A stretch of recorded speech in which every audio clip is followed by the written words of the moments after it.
సున్నా కనిపెట్టడానికి ముందు ప్రపంచం ఎలా ఉండేది?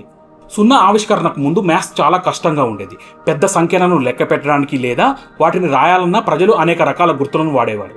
రోమన్ అంకెలు దీనికి మంచి ఉదాహరణ. రోమన్ అంకెలో x అంటే 10, c అంటే 50.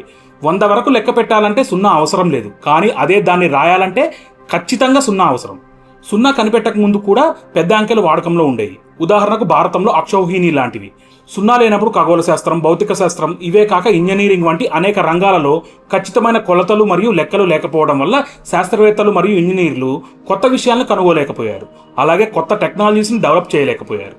ఎప్పుడైతే ఆర్యభట్ట సున్నాను కనిపెట్టారో దాన్ని ఉపయోగించడం ద్వారా పెద్ద పెద్ద సంఖ్యలను సులభంగా సూచించడం సాధ్యమైంది. దీంతో గణితమే కాక అనేక రంగాలలో అభివృద్ధి వేగవంతమైంది.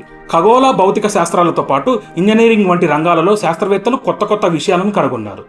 అంతెందుకు, మనం ఇప్పుడు వాడుతున్న మొబైల్స్, కంప్యూటర్స్, ఇలా అనేక టెక్నాలజీస్లో వాడే బైనరీ కోడ్కు మూలం సున్నానే. ఒక భాషకు లిపి ఎలాగో అలాగే సైన్స్ అండ్ టెక్నాలజీకి సున్నా అలాగా.